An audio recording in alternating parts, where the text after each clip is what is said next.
Hi, I'm Terry Murphy with Women in Business, Women in Real Estate, and in the Men's Room with Murph on Realty Times. And our guest today is definitely a woman not only in business, who means business.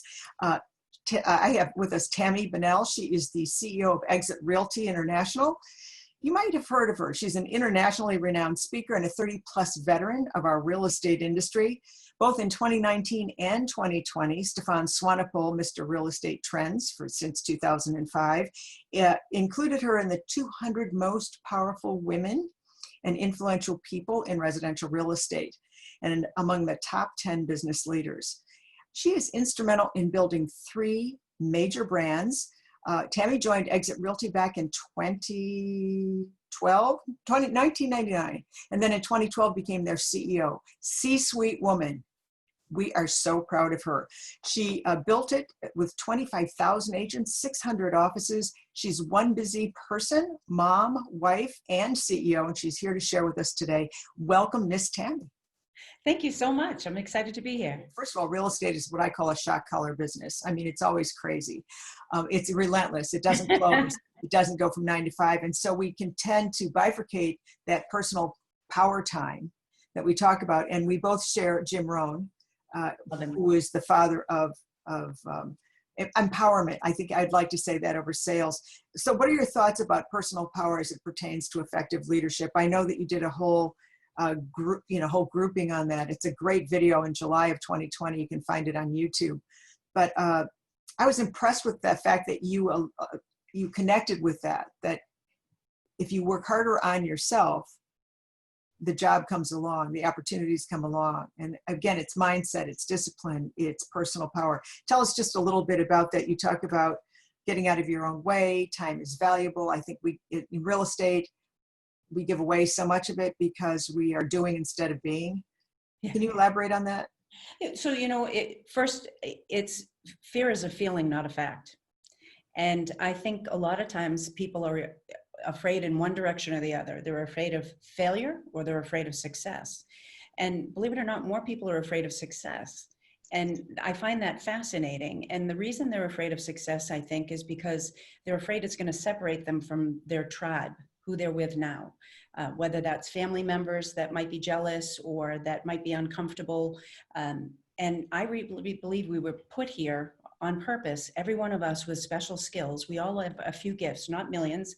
We all have a few gifts, and we were put here to actually discover what that is and make the most out of it. There is only one of you, right?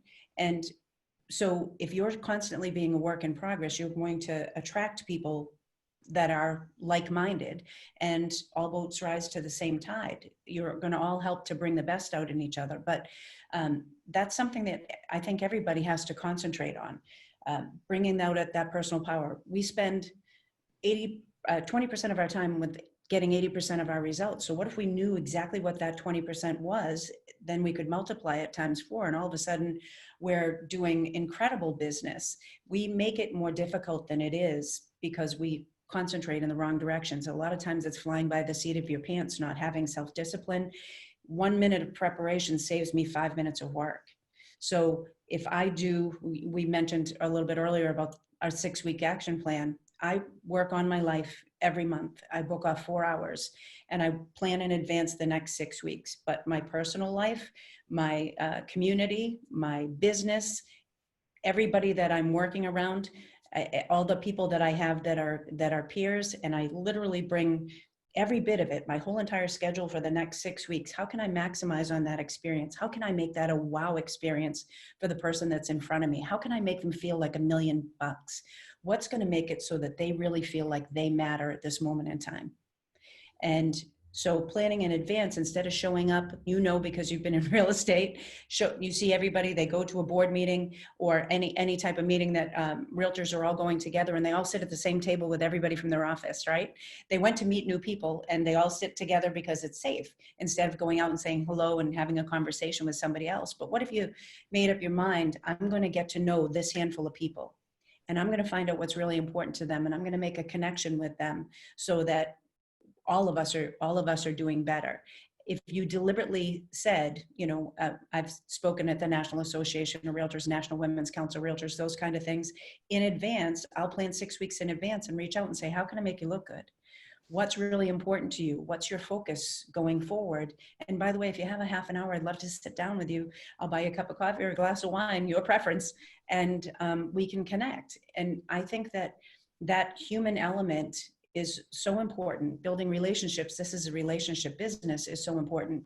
And I think people think it should just come automatically, but I think it's really important to do your homework on people because you care. You know, if somebody says to me, wow, you know a lot about me, and they, you know, I'll just say, I care enough about you. I want this to work. I want this relationship to work. And I can't add value to you if I don't know what's important to you. So that planning in advance, it can be a birthday party, right? I'm one of 6 kids. My husband's one of 9. We have 54 nephews and nieces. It's chaos, right? And, but if I could be the favorite aunt and just keep putting money in envelopes, right? Or I can say, how can I make this an amazing experience for them that they won't experience any other way? And really plan it out so that they know that they were valued more than anything else. One year I did a thing for my husband's entire family. There were 5 generations there, and it was the first and the last time. And I took pictures of every family member, and I took pictures of their families together, a group of their families together. I did it all in black and white, and I actually made the frames, like June Cleaver on crack that year. Oh my And, goodness. That's over the top. but I wrote a letter to all of them on what I saw in their family. It wasn't everybody all in matching clothes, all lined up. It was them as they are. So they could be sitting on the floor playing or out throwing a football. It didn't matter. It was that they were true to what their family and their core is. And I wrote to them what I saw in their family that was so valuable that they wanted to treasure and hold on to. And a couple of those family members weren't here the following year, and they still come back to me and tell me that was the best gift that they've ever received, because it validated them, right? And validated their family. It doesn't take that long to put somebody else first. It doesn't take that long to do a little bit of homework so that you can make sure you add value, or we can just be in a hurry and do that have to and must and off the checklist. But if you actually slow down, and I know we have so many things going on, if you actually slow down and book off 4 hours to plan in advance, it will go much smoother. You won't be as stressed, and every single month you'll improve.